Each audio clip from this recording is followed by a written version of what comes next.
radio station. WTUG HD2 Northport. W265CG Tuscaloosa. Tide 100.9. And streaming on the Tide 100.9 HD2 Northport and W265CG Tuscaloosa. A Town Square Media Station. What man to be? You can forget about it. Touchdown, Alabama. Tide 100.9. And streaming on the Tide 100.9 app.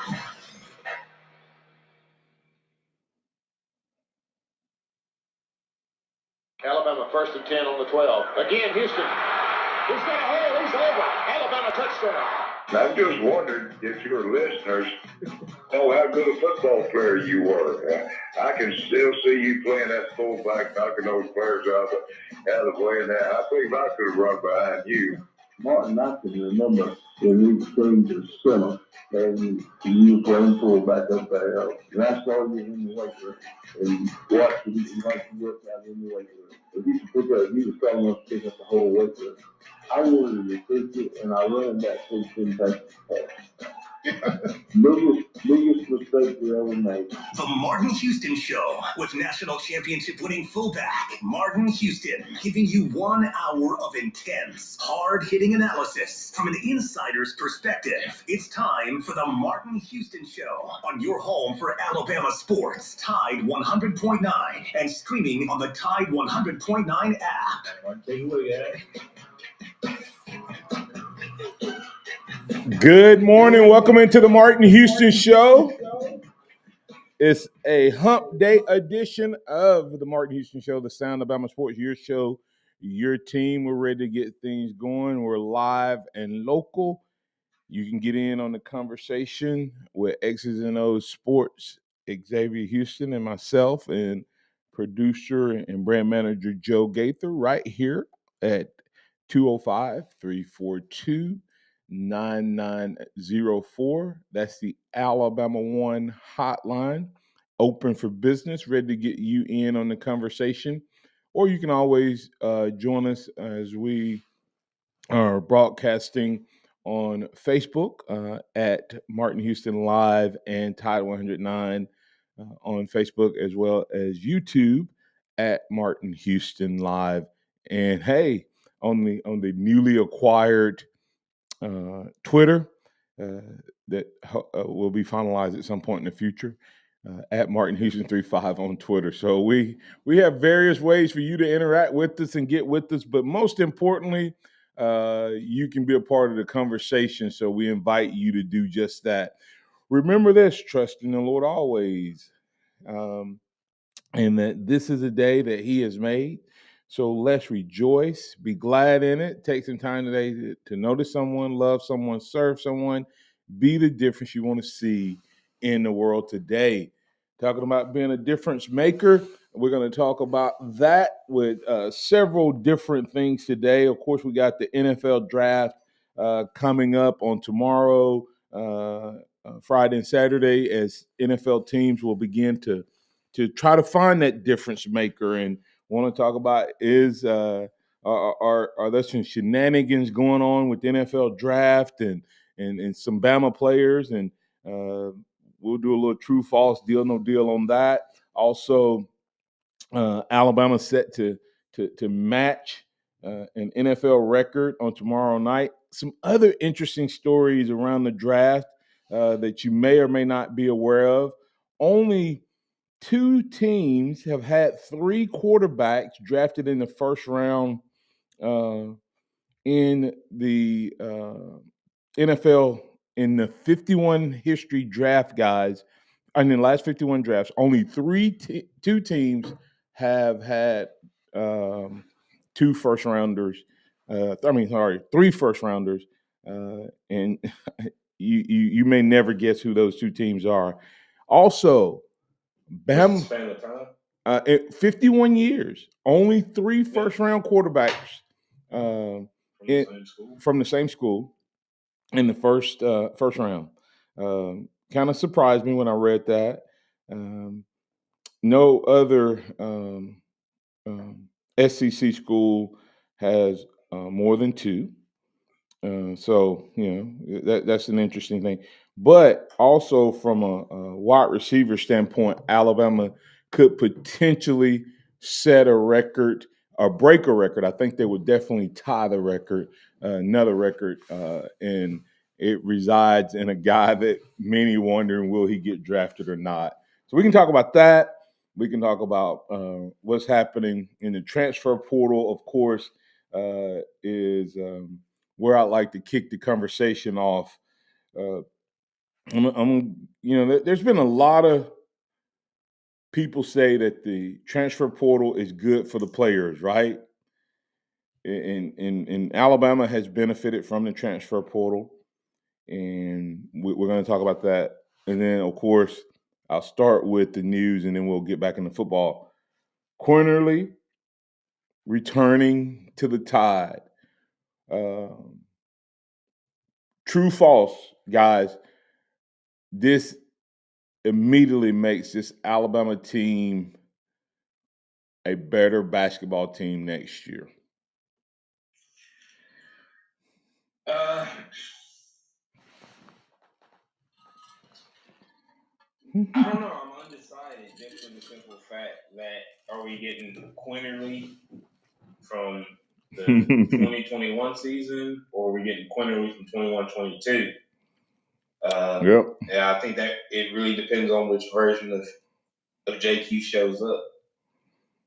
Yeah, I'm gonna go true, Xavier. I'll be bold with that. I think true because you look at who else we're bringing in next year, or who's adding to the team. You look at Jaden Bradley and Amari Burnett, and just some of the other Marks here, some of the other ball handlers that we're gonna have next year, and couple that with JQ's knee injury that will keep him from playing at the start of the year. I think that he's going to be able to kind of slide into more of a support role once the SEC season starts. He's not going to be. Last year, I believe Nate Oates asked him to kind of take on a leadership role, and maybe that wasn't the best fit for him. I think this coming up year with Coupling coming off a knee injury, I think he'll be able to kind of slide in to a secondary role, and I think he was really. I mean, you talk about that year. You talk about the year Xavier where he won SEC tournament MVP coming off the bench. I think we might be able to see a return of that kind of form. And that's what I would say. I think you both kind of the combo answer there is, Xavier, you asked 2022 or 2021 Quinerly. And I say we find or rediscover the 2021 Quinerly because of the reasons Joe just named. He doesn't have to be the guy. And he rediscovers that role, and he realizes that he doesn't have to be the starter to still get the love and make his dream come true, because he coming off the bench, he was one of the best players in the league, and he caught the eye of the NBA. So I think he'll realize that he can go back there. The only concern I have, Joe, is him embracing that role. He embraced it his first year. This last year, I don't know that he didn't embrace it. He just may have been projected into the role he was projected into because Nate Oates didn't have other options. I think with the guys you mentioned, we're bringing in Namari being back full speed. I think it all adds up to Quinerly becoming a key part of the Tide. So I'm gonna say Deal. He makes us a better basketball team. Then Tyler Harrell. He finally pulled it off. Guys, I'd like to get your thoughts on him. And I throw a little quick deal, no deal to you guys. He will be the second. I'm not going to give him first. I don't think he'll be first, but he's going to be the second leading receiver in terms of, listen to the word I say, total yards. Deal, no deal. I'm going to go no deal because I'm not sure he's going to get enough catches. Now, yes, granted, this is a guy that averaged an insane 29 yards a catch last year, but I'm not sure. I don't think I don't think his role will be as extensive as a Henry Ruggs or a Jamison Williams, who filled that speedster, deep threat of the last few years at Bama. I think you'll see more likely at Burton and either Brooks or Holden be the second leading receiver due to the number of catches that they'll get. But I think 30, I think you'll see another year where you have two guys around 1,000, and he'll probably be number 3 in that 600 to 700 mark. Yeah, I'm gonna go no deal because I'm gonna own the hater role. I think this guy's gonna be just a gadget guy, and I don't know that he's gonna find the field with our stacked receiving core that much. I don't know. I just feel bold about that take. I think obviously if 4.1 speed is real, then you're probably going to find a role for him. But I don't know. I think playing in the ACC, I'm kind of hesitant to say that he's going to be all that in a bag of chips. All right, so I kind of I didn't emphasize it on purpose. I said total yards number 1, not receiving yards. So that was me messing with you guys. I think this guy. I think he'll come in and probably be our third receiver potentially. And the reason I'm a little hesitant, Joe and Xavier, is I think that Christian Leary may have did something in the spring game that may or may not make it even harder for Harrell to get on the field. Okay, that's number 1. But I do think with that type of speed, guys, we may see some of that Ole Miss. I mean, not Ole Miss, but Lane Kiffin, Blake Sims, QB play. Remember how we used what's his name when Mechie went down, and how we used him against Cincinnati, Jameson Williams, where we raised up and threw it to him a lot quicker. I don't think that used him that way. I think they just used him on deep balls. So I think you'll see them raise up, and it may be gadget because they're going to use him on the bubble screen. But I also think, Joe, Xavier, would you not use this guy and be handing the ball off to him on some reverses and maybe occasionally, when you got that type of speed, trying to find a time where you shift him maybe out of the backfield and end up with a 4th DB on him trying to run with this guy? No, I think Alabama will find a lot of creative ways to use him for sure. It's just my thing is the number of touches when you look at the wide receiver room, but then you also look at the running back room when you have a Jahmyr Gibbs who is such a threat catching the ball out of the backfield. We saw Jason McClellan being used as a receiving threat out of the backfield before his injury as well. I just think the number of touches is what's going to hurt his chances. And like I said, I was messing with you guys. You know where I think he's going to become a weapon for us, guys? The return game? Yep. I think if you can get him, I don't know if he's a punt returner. I don't know if how good of a kick returner is, but I guarantee you he gets a shot. So that's just interesting. He transferred in, so let's hope he Nick Saban says he doesn't take transfers unless he's better than the guys that he already has, right? Which that's also one of your concerns, Joe, is if he comes in, and we'll make this a quick one, then we'll get the break here, guys. If he comes in and he is, not to the level of Jameson Williams, because it didn't dawn on me, guys. Jameson Williams had almost 1,600 yards, and he missed almost the equivalent of a game and a half, right? With the championship game and the Auburn game.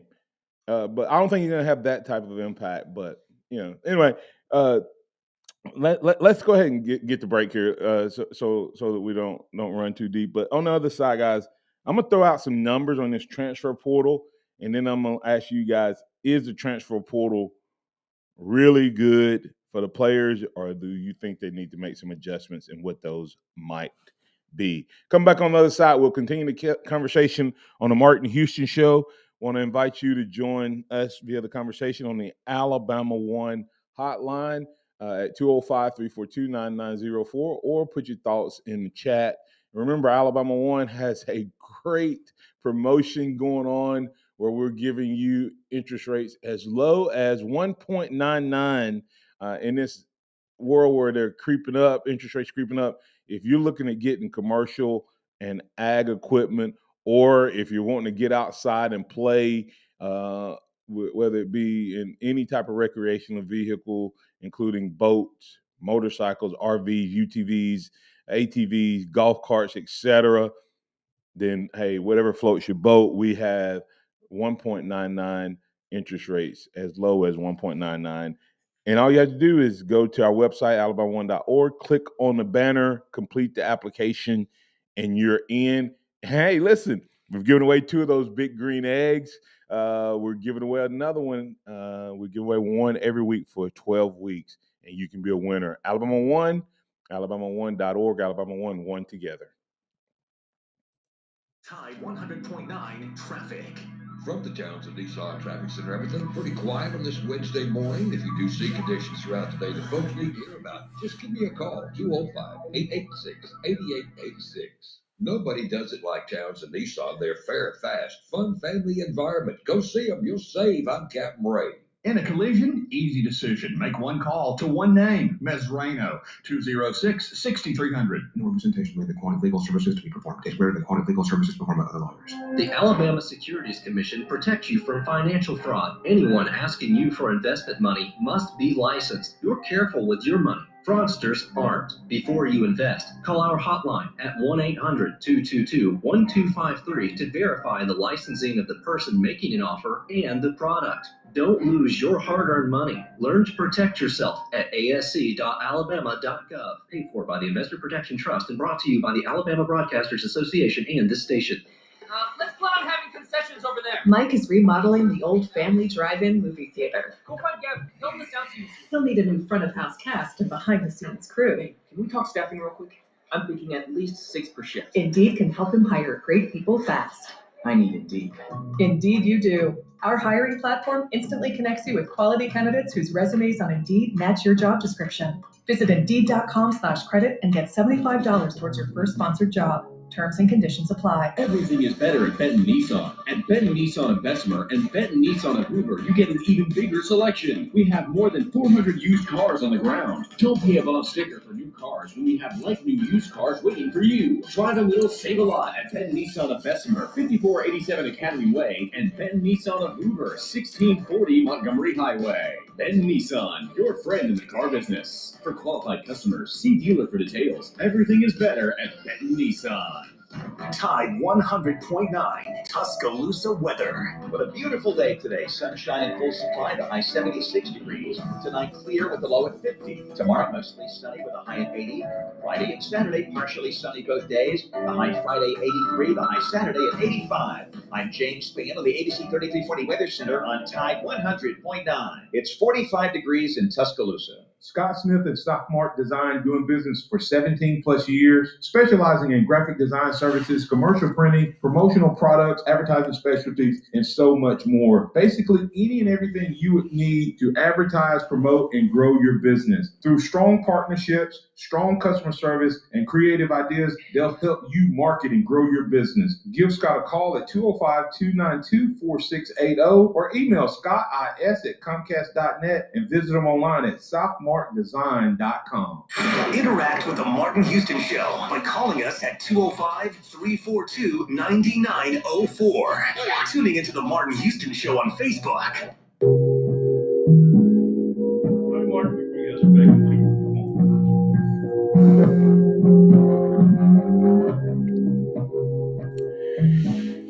Glad to be back in with the Martin Houston Show. Want to invite you once again to get in on the Alabama One hotline at 205-342-9904. We love to hear you interacting with us on the conversation. We're talking transfer portal and a couple quick questions that we'll answer. Blind Squirrel Sports joins us over from that Georgia side of the fence. He asked the question real quick, guys, before I get into the transfer portal. I'd like to get your thoughts on it. Do you all see Gibbs, Jamar Gibbs, having a James Cook caliber impact on the Alabama offense? This is no slight to James Cook because he never got to be the featured guy at Georgia, but I expect Gibbs' impact to be bigger just due to the sheer volume of touches he's going to get. But as far as the type of player, yeah, they're very similar as far as what they can do, not only running the ball, but catching the ball out of the back. Yeah, Martin. We had J.C. Sherbert, owner of the BigSpur.com, the South Carolina 24/7 affiliate, basically say that he's been following Jahmyr Gibbs since high school. Maybe this was probably like 2 or 3 weeks ago, and said with the Alabama weapons and the Alabama coaching staff that he expects Jahmyr Gibbs to be in the mix for a Heisman Trophy because of his skill set. So I think if Bill O'Brien wants to give him the ball, I think that he's going to have a greater, just like Xavier said, a greater impact than James Cook did. Yeah, and I agree with that. And I think Blind Squirrel didn't say this, but that Cook was that guy that they split out. Like we've had plays where we split Najee out and split the running backs out, but we really was just trying to create spacing for other receivers. I think Gibbs brings it where he becomes we'll have plays where he's actually the route runner, if that makes sense. And you remember it in that championship game when we did throw it to Najee in that role, Najee was virtually unstoppable. And I'm like, man, we should have been doing that all year. You know what I mean? Like you kind of look back at that sometimes and you think, wow, could we have done more with that? And I think we'll go in with Gibbs as a threat. So I'm in the same boat with you guys. And I am amazed. It's not Alabama people, Joe, to your point, saying how good Gibbs is. You know what I mean? Like if all the talking heads that keep putting him in the Heisman conversation where Alabama beat writers and sports people and fans, then I'd be like, okay, this is just us being overhyped. But the national guys, like Sherbert and others, seem to think that this guy, was a late bloomer. He committed early to Georgia Tech and then never broke that commitment, but probably could have been at one of these bigger schools and been in this conversation before he went to Georgia Tech. So I hope they're all right.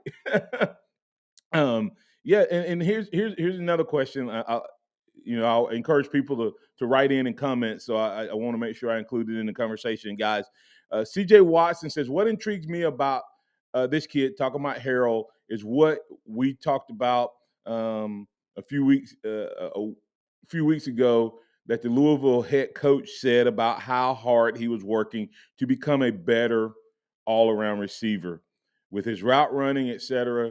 The fact that he is not just relying on his speed shows me how he has a chance to grab a bigger role, just like J-Mo did. So for me, it's not just the speed, but the work ethic and speed that has me excited. Comments, thoughts, or anything on that?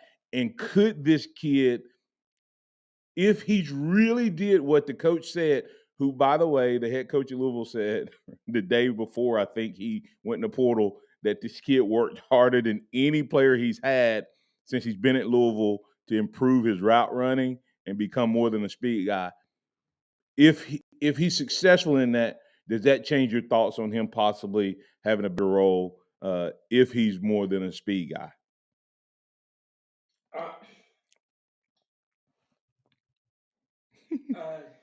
Yeah, I mean, to some degree, I think it'll make his role bigger. But what made him improving his route running? Where does that move him up the scale? Because if he was just a really bad route runner and has gotten to be an okay average route runner, I still think because of who Alabama has, he doesn't break past that third or fourth receiver. It just really depends on where his level was at the time. Okay, I get that. That makes sense. He could have been absolutely horrible, and only could run a go route. So yeah. Um, I guess the key does this change your thoughts any on Harrell? Ja'Cory Brooks coming back as good or better um, as he was. Do you see any of the other guys? Do you see any of the other guys being in front of him other than um, Burton and Brooks? I think you can see. Well, if they play him on the outside, I could see Burton, Brooks, and Holden. Like I said, it just depends on where his route running levels were at and how much he has improved and all that those things. Because Trayshawn Holden is not a flashy guy, but he's a good route runner and he has good hands and he has a good relationship with Bryce. And then if you try to play him in the slot, is he going to be able to do enough to get past a Leary, an Earl, and a Anderson to have a serious, meaningful role? What was Slade's Bouldin's stats this past year? Let me see if I can find that real quick. Because he had 42 catches for a little bit over 400 yards. So guys, I ask you is if he's a third guy and he has 42 catches from that slot position, because I think he's going to be a slot guy. If he has 42 catches next year, Slade Bouldin averaged 9.7. If he averages double that, which would be, 11 yards less than what he had before, he's still over 800 yards. So he's going to be an interesting guy to watch. But here's some numbers I want you guys to think about. What would you say if I was asking you guys what percentage of, according to some numbers released by the NCAA, the numbers that have happened out there since 2019, 2020, 2020, and 2021 academic years. In all season of 2020, you had 587 undergrads, 309 grad transfer. In 2021, you had 950 undergrad, 477. That's a little over 2,000, right at 2,300 players into the portal, guys. And the busiest time for that to happen, December through January, 985, which you would expect. Guys, 483 guys enter after spring ball between April and May. That's pretty amazing. Of those players, what percentage do you think, as a whole, scholarship, walk on, etc., what percentage do you think have found new schools to play for?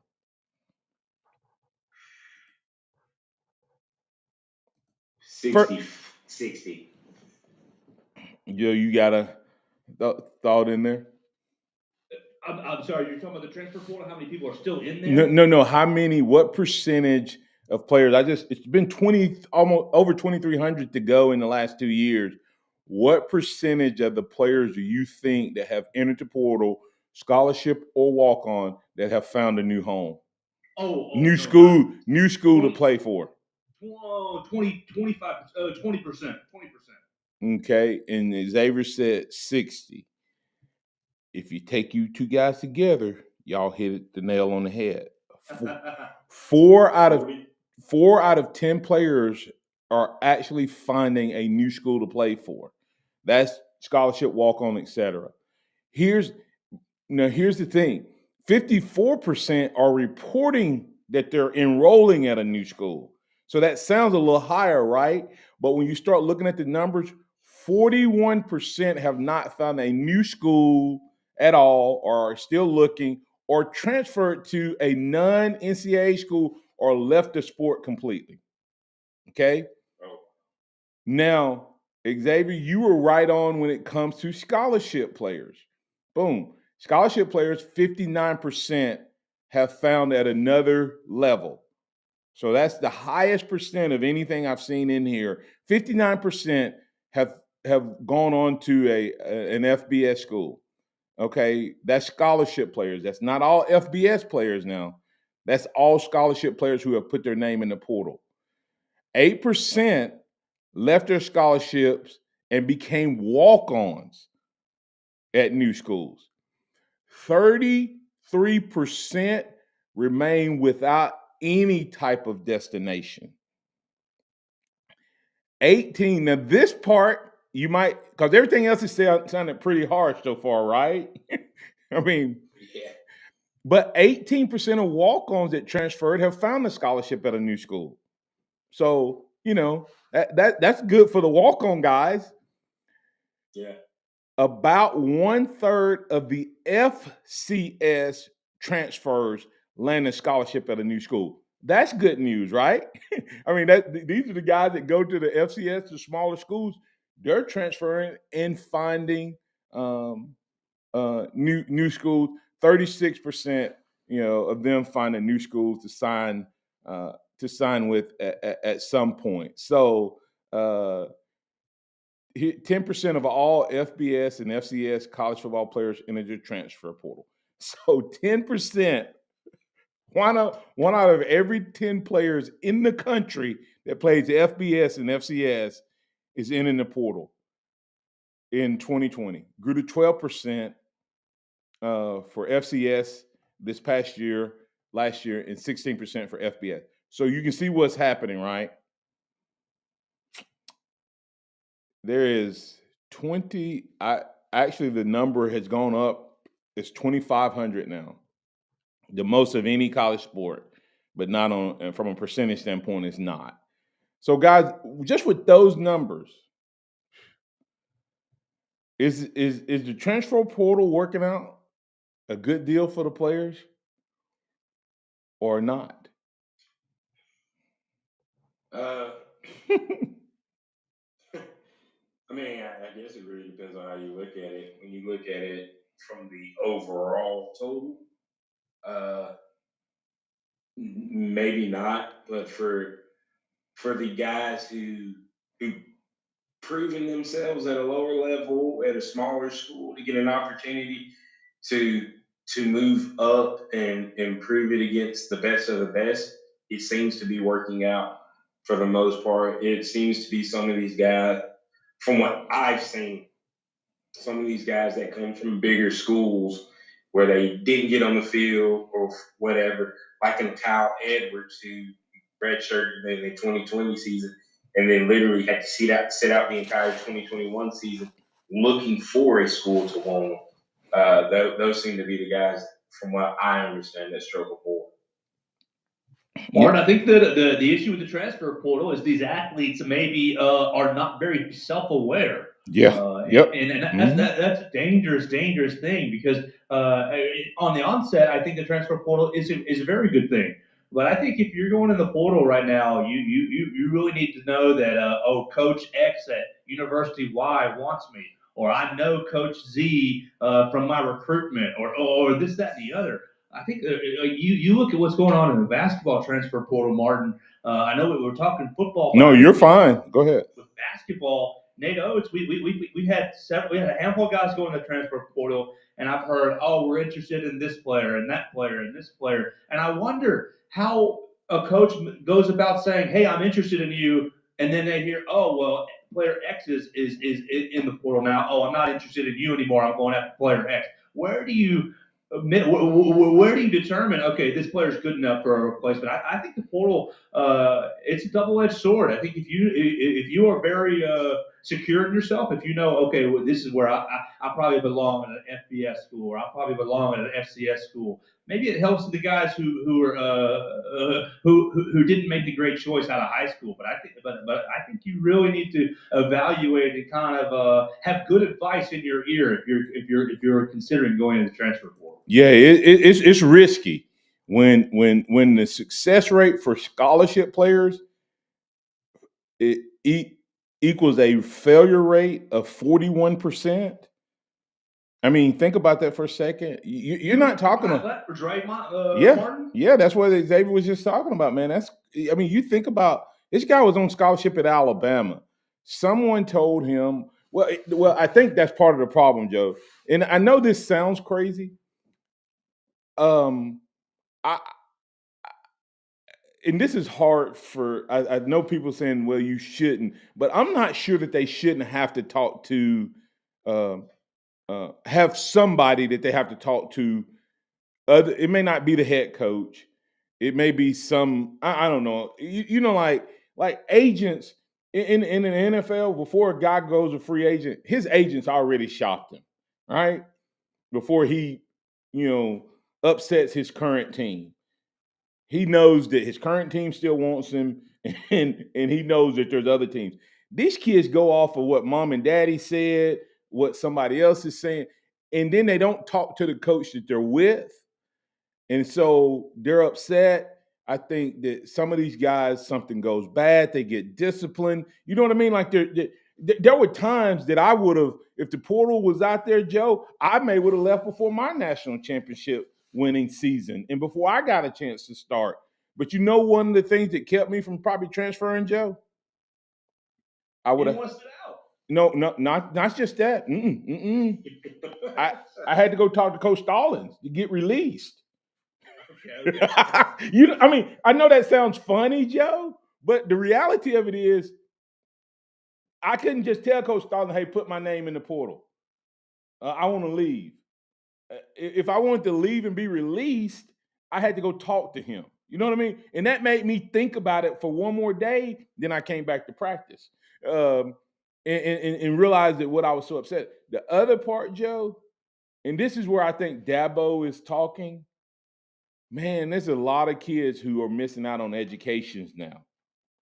When you start seeing 41% not finding a landing place, I mean, doesn't know where they're going. They're just in the portal hoping to go somewhere. Because the other side of this is these teams are taking that scholarship when they put their names in the portal. And so education, I think, is suffering in future opportunities, not just football. So I just thought so right now I would have to give it a mixed grade. I'd probably give it a C, and I think they need to make some tweaks to it. I think it's a great opportunity, and that a kid should be allowed to have that one chance to correct a potential wrong, like you said, from a high school mistake. I totally 100% agree with that. And so, but I also think that there needs to be some way to help give these guys better information, because this is when it really hits you, Joe. 2,500 kids in the portal. It says just in 2021, 2,500. So their numbers, the way they gave some of the numbers are a little off, but that is insane, Martin. I mean, I know of the transfer portal, but that number is insane. Yes, it is. Did you see what happened with UAB basketball this week in the transfer portal? They had a number of their guys enter the portal, but it seems like Andy Kennedy has re-recruited them and sucked them back out, and so the Blazers are celebrating keeping some of their guys. I just think the ins and outs, the movement is so interesting, but that 2,500, that is an insane number. And that's just football. They definitely need to create, as you said, some type of an advisory role for these guys. Yeah. Before they enter, someone that can flesh out if there is interest at another school. And here's the crazy part, guys. That's how many elected to transfer in 2021. That's not counting the guys who entered the portal in 2020, 2019, 2020. That's still in the portal. Imagine Coach Houston. Coach, you got to go recruit the transfer. How do you keep up with it? How do you first through 2,500 guys and say, oh, these are the five I want? Like, imagine, Martin, if you're an assistant coach, we put Sal Sinceri kind of in charge of that right for Alabama, but God, what a huge job. Yeah, and when you think about that, Joe, you think about an average school, high school, right? has maybe one or two players on it. That's right, a year. So let's just say it's 3 per high school. That's the equivalent of having to recruit 846 high schools just in the portal from this year's players, which is a growing number every year. Because Joe, if only 40%, if only 60% of the scholarship players are getting there, when you divide that, so say 40% of the players are still ending up in the portal. That's what you have to look at.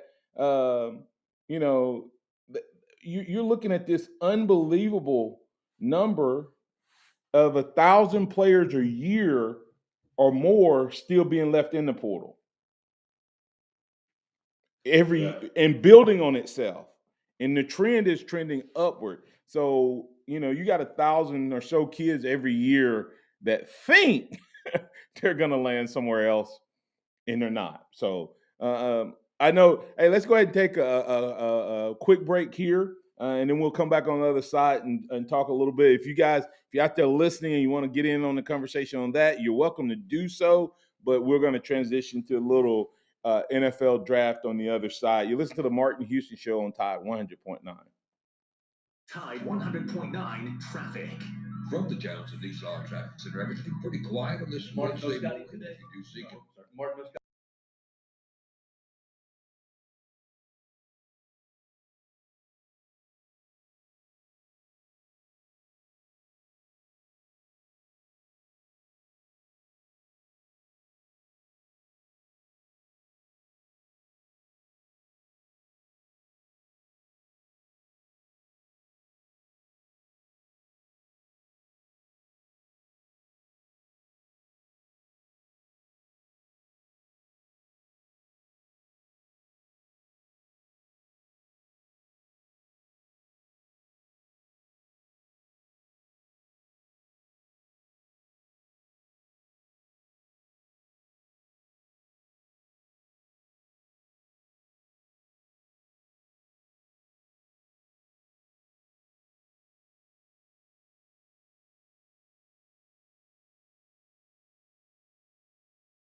All right, welcome back in to the Martin Houston Show. Hey, go check out Overflow Express Wash, overflowexpresswash.com.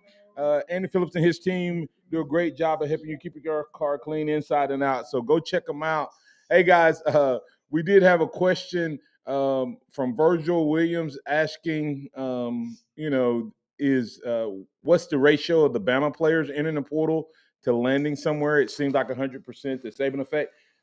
Now, there are there's been a couple, I guess. I don't follow them that much, but recently they've all picked up pretty quick. But I don't know if all 17 have landed somewhere this year or not. Do you know? I don't know if they all have it. The top 10 or 12 have. But here's the difference, though. You have guys that's going from Alabama to like Utah State, and I mean, not being ugly, that it's still a scholarship and it's still D1, but most of them are taking a step down in their opportunity from the biggest hit, Joe, is the guys that leave Alabama. They take a big hit on their NFL potential. I mean, that's just be real. But you may say if they were playing here, they wouldn't have left, and their NFL potential may not be that great anyway. So, but anyway, I think that's a distinct possibility. Got a couple questions I want you guys to know on, and we'll dig into them more tomorrow. Joe, do you trust the NFL and the media and the news around NFL reporting when it comes to players? Wholeheartedly, Martin. They never lie. They're always so good about identifying prospects and telling the truth and just keep telling it just like this. And I totally believe the NFL media and scouts. Joe, you sound now. Anybody listening, Joe, think you're sincere. So, if you're out there listening, guys, I don't know if you guys have heard the latest or not. Evan Neal is now. They didn't even say he's a medical concern. It's being reported now that Evan Neal is a notable medical risk. Notable. How many games did the guy miss here at all? I mean, I think the only one I can remember him missing would be the Arkansas game in 2020. Other than that, I don't think he missed a game. And so, with that said, guy, we're going to kick it over to tomorrow because there's a lot of NFL. We'll make tomorrow all about NFL, barring some story breaking. But Bama set to tie a couple a couple records in regards to number of first round picks, number of wide receivers in the draft, within a 3-year period. Will Alabama have a couple top 10 picks again? When's the last time that happened? Is Jameson Williams' rise one of the most amazing things that's ever you've seen happen around an Alabama football player, from injury to number one and maybe top 10 again. So we'll talk about all of that on tomorrow. We want to invite all of you to come back with us on the conversation, but we have to get the break here because we will have our weekly catch up with Scotty, Hollins, Executive Director of Blueprint Ministries, presented by Johnson & Marshall Dentistry. That conversation coming up next. And on tomorrow, like I said, we're going to have a whole lot of NFL talk and where the Bama guys go.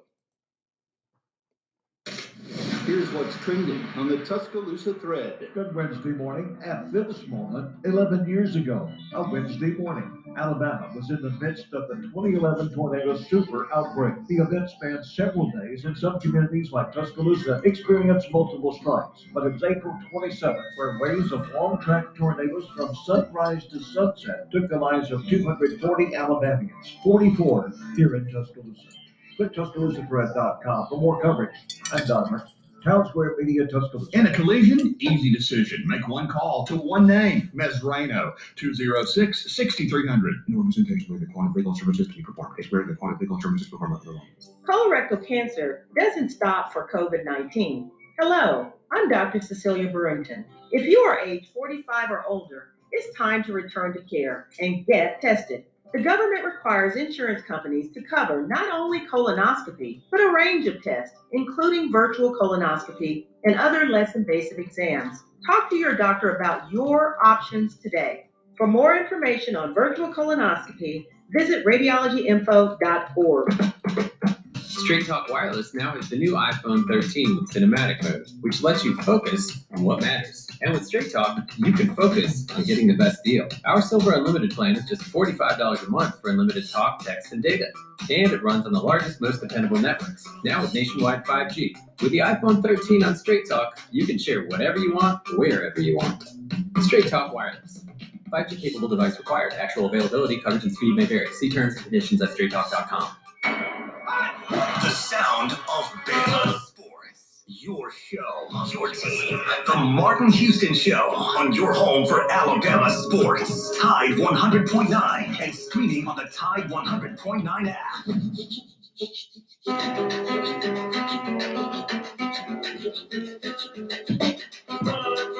Welcome back into the Martin Houston Show. It's now time for our weekly catch up with Scotty Hollins, Executive Director of Blueprint Ministries, presented by Johnson and Marshall Dentistry. Johnson and Marshall Dentistry doing things the right way and inviting you to come on over and give them a try. They'll give you a smile that will last a lifetime. That's Johnson and Marshall Dentistry. You can find them at dentisttuscaloosa.com. That's Johnson and Marshall Dentistry presenting Scotty Hollins, Executive Director of Blueprint Ministry. And he always comes on and challenges us how to incorporate our faith into the boardroom, classroom, or our chosen field of play. Good morning, Scotty. How you doing, sir? Hey, Martin, I'm doing fantastic. Missed you last week. Yeah, miss you, sir. Glad to have you back. I'll toss it to you to encourage us, sir. All right, sounds good. Hey, man, we're actually starting our new series. It's called The Power of Optimism. Okay, and I want to take a look at a few things, and we talk about the boardroom and the classroom and your chosen fields of play. I can't, and this is an extremely important topic to be discussed. And I'll build a case here. I'll start off with a few quotes, and then I'll kind of give you a passage of scripture as kind of the foundation. If I'm going to build something, I'm about to build a little argument here, then I want to build it and make sure the scripture is the foundation. What we'll end up doing is, as we build, we'll look at a specific person and how he, just the power of optimism in his life, and what was the foundation of that optimism, and more importantly, how much more productive he was than just how productive he was, because he had this extreme optimism consistently. And so let me build a case. You've heard this saying, Martin. Life is about 10% what happens to us and 90% how we respond. You ever heard that? Yes, sir. I really believe that, man. So 10% what happens to you, 90% how you respond. When you look at those who have succeeded and have had sustained success, a lot of times they've been through some tough stuff. But again, 10% what happens, 90% how you respond. Now, let's continue to build. So the question is, how are we responding? All right. A.W. Tozer quote. I'm a big fan of A.W. Tozer. Here he says this: the most important thing about you is what you believe about God, because it becomes the lens through which you see all of life. All right. So what you think about him, what you think when you think about God is the most important thing about you, because that becomes the lens through which you see all of life. And I'll say this to connect the two.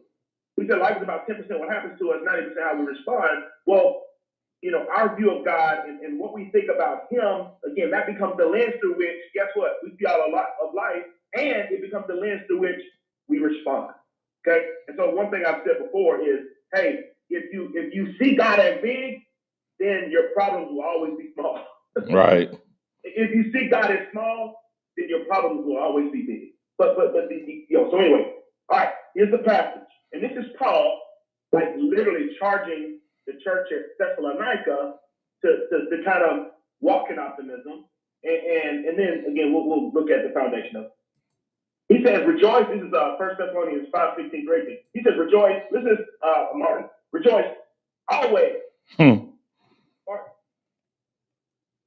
how often are we supposed to rejoice, Martin? Always. Always. Pray without ceasing. Okay?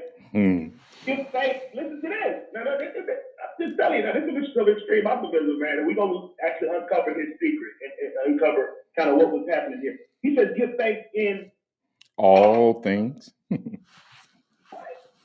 this is God's will for you in Christ Jesus. Oh, goodness. For this is God's will for you in Christ Jesus. Hey, hey, Scotty, you messing now, because people always come up to me and say, hey, man, I want to know what God's will for me is. When you quote that one.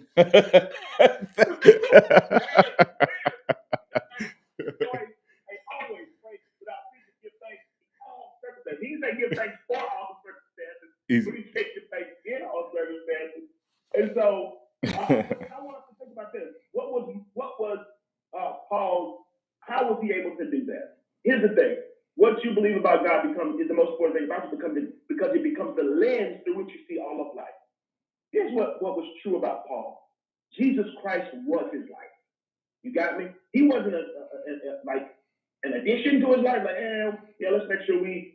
No. He saw everything through the lens of: does this honor Christ? Does this serve Christ? Does this, advance the gospel to make sure that people who don't know Christ get a chance to hear it? That was his life.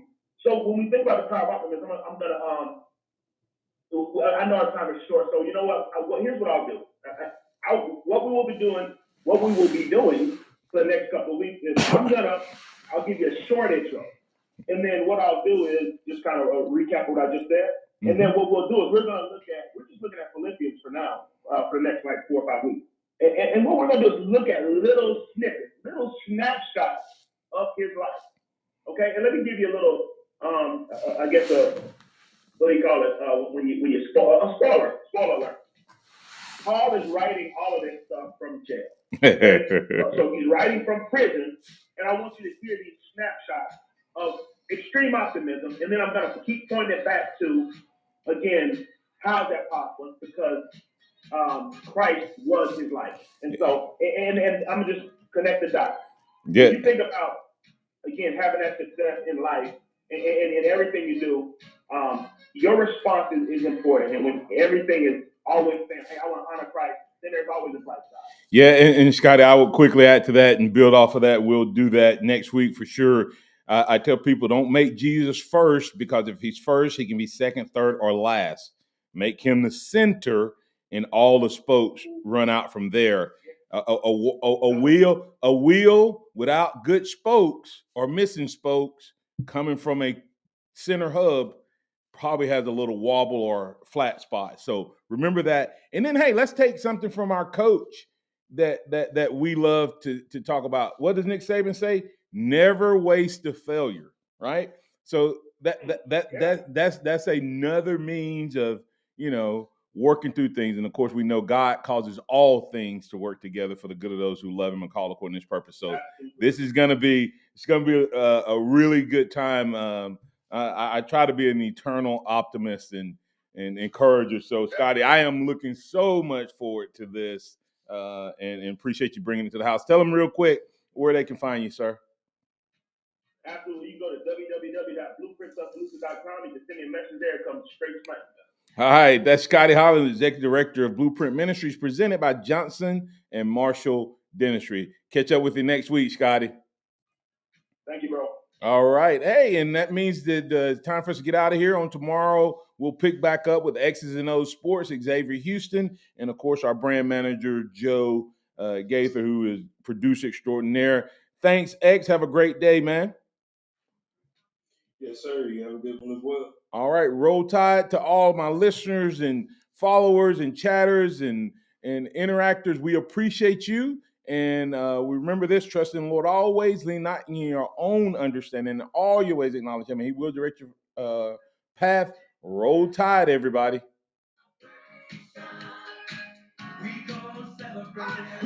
Thank you for listening to the Martin Houston Show on your home for Alabama sports. Tide 100.9 and streaming on the Tide 100.9 app.